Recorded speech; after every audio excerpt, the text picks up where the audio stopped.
नमस्कार मित्रांनो, हिंदू हृदय सम्राट बाळासाहेब ठाकरे यांचं नाव जर घेतलं ना तर आज पण अंगावर काटा येतो, कारण ते व्यक्तिमत्वच खूप खतरनाक होतं। तर याच हिंदू हृदय सम्राट बाळासाहेब ठाकरे यांनी शाहरुख खान याचा माज कसा एका फोन कॉलमध्ये उतरला होता ना, याचाच किस्सा आज आपण पाहणार आहोत। मित्रांनो, 1990चं दशक, ज्यानंतर बॉलिवूडचा बादशाह बनला होता शाहरुख खान। अमिताभ बच्चन यांची क्रेज कमी होऊन बॉलिवूडचा बादशाह हा शाहरुख खान बनलेला होता। तर गोष्ट 1997ची आहे। 1997मध्ये फिरोज नाडियावाला या डायरेक्टरचा एक पिक्चर रिलीज होणार होता आणि या पिक्चरचं नाव होतं रफ्तार। या रफ्तार पिक्चरमध्ये जी कास्टिंग होती ती म्हणजे अक्षय कुमार आणि संजय दत्त। याच रफ्तार पिक्चरसाठी फिरोज नाडियावाला याने एक पार्टी आयोजित केली होती आणि पार्टी ही खूप मोठी होती। पार्टी आयोजित करण्यात आली होती मुंबईचं एक हॉटेल ओबेरॉय येथे, आणि या पार्टीसाठी राजकीयच नव्हे तर बॉलिवूडमधले आणि हॉलिवूडमधले पण खूप सारे मोठे मोठे ॲक्टर येणार होते।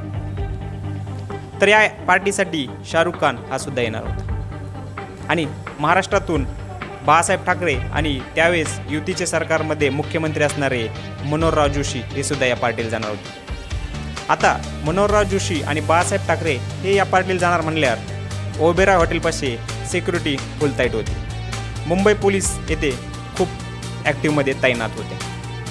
अशातच पार्टीचा जोर चढत चाललेला होता। एक रात्रीच्या 10 ते 11 वाजता ओबेरॉय हॉटेलच्या गेटसमोर एक गाडी येऊन थांबली आणि या गाडीमधून बॉलिवूडचा किंग असणारा शाहरुख खान हा खाली उतरतो। शाहरुख खान हा खाली उतरल्यानंतर डायरेक्ट पोलीस त्याची चेकिंग करतात आणि पोलिसांनी चेकिंग केल्यानंतर त्याच्याकडे एक बंदूक सापडते।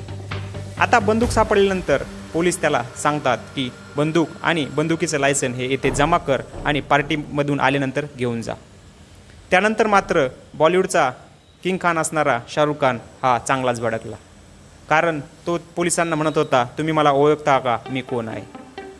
मुंबईच्या पोलिसांनी त्याला भाव दिला नाही आणि त्याला सरळ सांगितलं, वरती जायचं असेल तर बंदूक येथे जमा करून जावं लागेल। तो पोलिसांची हुज्जत घालत राहिला आणि याच दरम्यान त्याने जे पार्टीचे आयोजक आहेत फिरोज नाडियावाला यांना कॉल केला आणि तो फिरोज नाडियावाला यांना कॉल करून शिव्या देऊ लागला।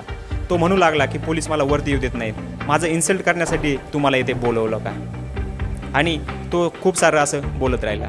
त्यानंतर फिरोज नाडियावाल्याच्या लक्षात आलं की शाहरुख खान हा आपल्याच्याने काही शांत होणार नाही। त्यामुळे त्याच्या एक गोष्ट लक्षात आली की येथे शाहरुख खानला शांत करू शकतो आणि शाहरुख खानची जिरवेल असा एकच माणूस आहे आणि तो म्हणजे बाळासाहेब ठाकरे। हे जेव्हा त्याच्या लक्षात येतं त्यावेळेस तो बाळासाहेब ठाकरेंपाशी जातो आणि बाळासाहेब ठाकरेंना हा किस्सा सांगतो। बाळासाहेब ठाकरे लगेच म्हणतात की त्याला कॉल कर। फिरोज नाडियावाला आपल्या मोबाईलवरून शाहरुख खानला कॉल करतो। शाहरुख खानला कॉल केल्यानंतर शाहरुख खानला वाटतं फिरोज नाडियावाल्याने परत कॉल केल्यानंतर तो परत त्याला शिव्या देण्याच्या तयारीमध्येच असतो आणि शिव्या द्यायच्या वेळेस तिकडून आवाज येतो, हॅलो, बाळासाहेब ठाकरे बोलतोय। हा आवाज ऐकताच शाहरुख खानचा चेहरा निम्मा पडतो आणि तिकडून आवाज येतो, चुपचाप तुझी रिव्हॉल्वर आणि त्याचं लायसन तेथे जमा कर आणि कसलाही दंगा न करता डायरेक्ट पार्टीमध्ये आतमध्ये। हे ऐकताच बॉलिवूडचे शहनशाह आणि किंग असणाऱ्या शाहरुख खानचं सगळंच अवसान गळून जातं आणि तो तेथे त्याचं बंदुकीचं लायसन आणि बंदूक जमा करून गपचूप पार्टीला जातो। तर एका फोन कॉलमुळे शाहरुख खानची त्याचा माज कसा उतरला होता हा आपण या आज किस्स्यामध्ये पाहिलं। यानंतर मात्र फिरोज नाडियाला आणि शाहरुख खान यांच्यामध्ये नेहमीच वाद होत राहिले।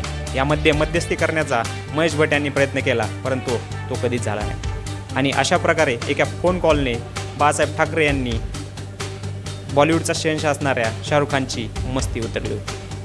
आपल्याला असेच जर नवीन किस्से ऐकायचे असतील तर आमच्या चॅनलला नक्की फॉलो करा आणि व्हिडिओ आवडले असल्यास नक्की शेअर करा।